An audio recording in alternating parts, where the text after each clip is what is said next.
How many times over the course of the past 12 months or so have you received a notification that your online information was possibly compromised? Me, lots.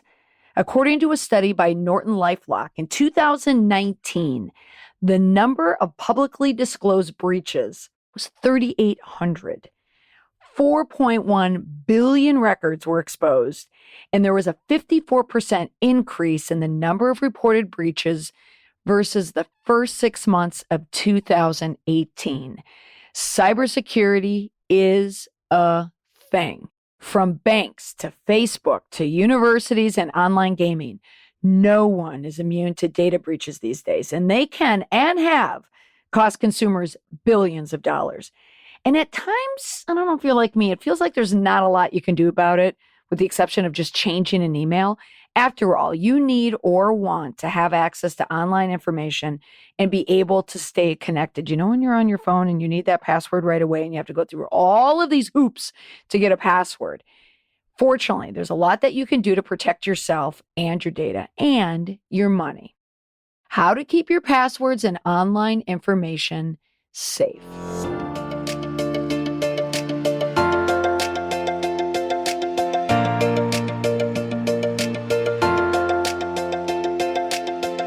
All right, here are your tips for keeping your online world a safe one.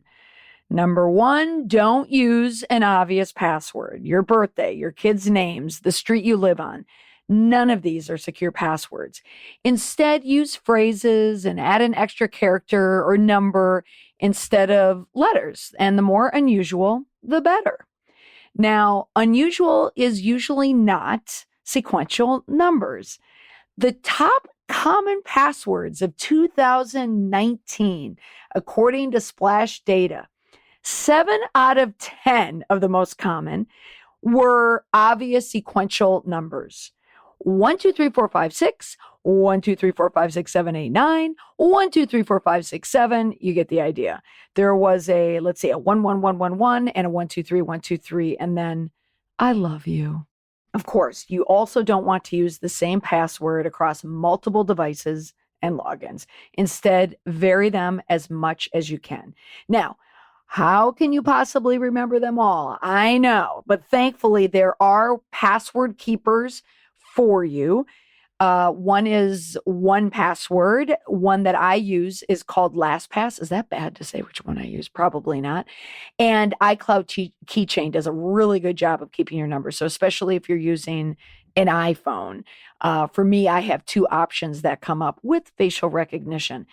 So I have included links in the show notes so you can see the programs that I use. Next, keep your operating system updated. So yes, it is a hassle to have to deal with these never-ending updates from Apple and Microsoft. And there are people out there I know that say, I'm always waiting to update it because I want to let them get the bugs out. Well, a lot of the bugs that they're getting out have to do with security. So you want to update your operating system as often as you can and as soon as you can, because these updates are necessary to keep the devices running smoothly but safely.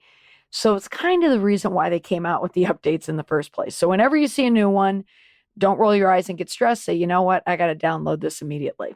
Next, number 3, secure your home and business wireless network. So your network needs to have a password to prevent others from hijacking it. So you want to create a password and update it often, even if you never give it out to anyone. For instance, people come to your house and they want to use the Wi-Fi and they're going to ask you what your password is so you can share it. On some iPhones now, if you walk into the house, you can automatically, share. It will allow you to have someone share your Wi-Fi, which is great. Now, I don't have a hard rule for this, but when it comes to naming your Wi-Fi, I encourage people not to use their name. And I work with a business group, and one of the guys, an OK Boomer, everything he has his name on it. And I told him that he shouldn't do that. And he said, why? He's an engineer. And I said, I don't know. It just doesn't seem safe if people know what your name is. Next, avoid free open Wi-Fi networks. So I'm talking hotels, the airport, the library. If it's free and open to anyone without a password, you don't want to use it. So go ahead and invest, get more data from your wireless carrier, or use a hotspot on your phone, or you can buy a portable hotspot to bring with you, especially if you travel, for internet access. Because if the network is open to you, it means it's open to others. So close out on that sign up and use your personal hotspot. Next, number 5, check your privacy settings, especially on mobile devices. Hackers can get into your data just by being in close proximity to you. So double check your privacy settings so you know exactly which information is stored on your device and what could possibly be shared. Number 6, enable remote device wiping. So what happens if you lose your device? If you have passwords and files stored there, they could get in the hands of the wrong person. So invest in an app that allows you to track exactly where your device is, and then it will wipe out sensitive information if it gets stolen or misplaced. I feel that every few months, someone will tell me a horror story where they've left their phone or their laptop somewhere, like in a car. I have a memory of someone telling me the story, and it was a doctor who had a laptop in a car. They may have been at a gym and someone broke into the car and stole the laptop.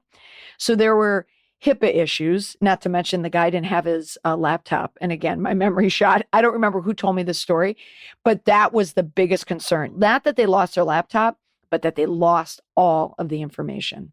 Next, number 7, keep your devices locked. You may think that you don't need to lock your device because you always know where it is. Well, I just told you a story. Sometimes you don't if someone steals it.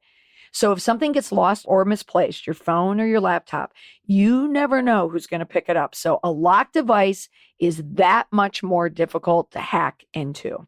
Okay, next, number 8, turn off your Bluetooth when it's not in use. Hackers can gain access to your device through an open and active Bluetooth connection. These hacks usually aren't devastating for you as the end user compared to someone hacking into an email or to your system, but they are an inconvenience if someone does gain access. So don't just make your Bluetooth invisible. Turn it off completely unless you're using it. I know it's a pain. I remember someone telling me at a conference last year not to have the conference app, and you've all seen them if you've gone to a conference. They'll tell you to download the app and then you manage your schedule through the app. He told me not to connect to the Bluetooth when you connect into the Wi-Fi.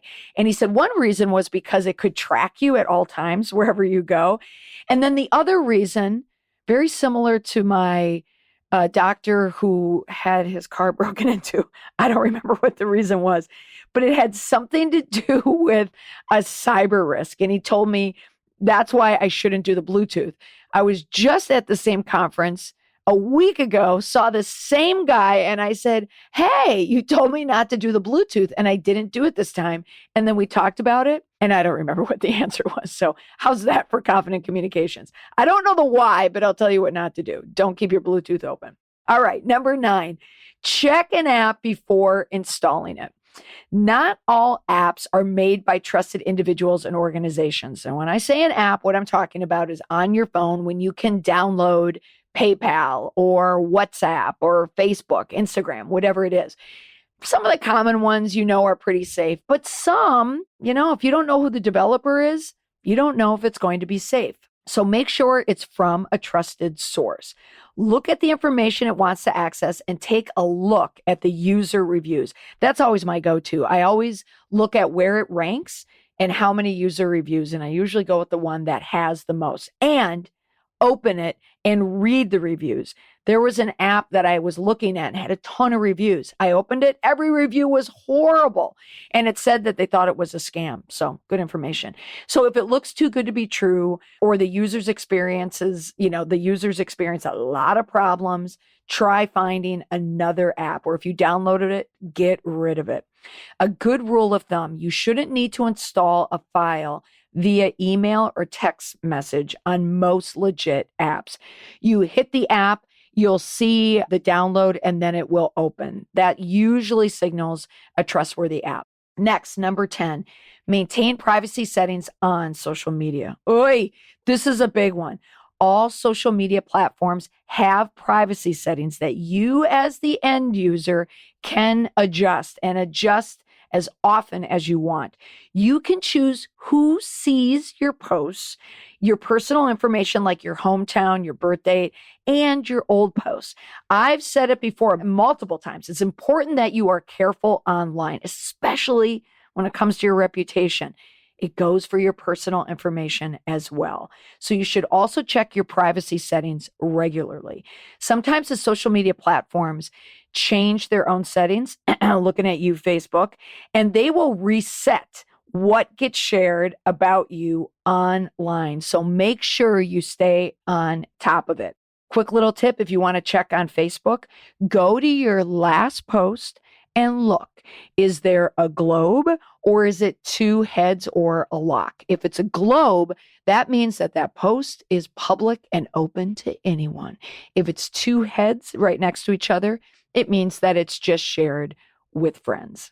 All right, last tip, number 12, always sign out and turn off your devices. It's easy to get lazy and just close the window or the app rather than fully sign out. But signing out, especially on open Wi-Fi or public computers, can leave your account open and vulnerable. So completely sign out when you're finished using a device. Turn it off instead of just allowing it to go into hibernation or sleep mode. So there you have it, 12 tips on how to keep your passwords and your online content safe. I hope you found it helpful, and I hope you make some immediate changes to your devices, your laptop, your phone, if you found that some of your footprints, your digital footprints, were now at risk. So for more information, you can always follow me on Twitter. I love chatting with people on Twitter. You can find me at Molly McPherson. My password is no. That's all for now. Thanks for listening.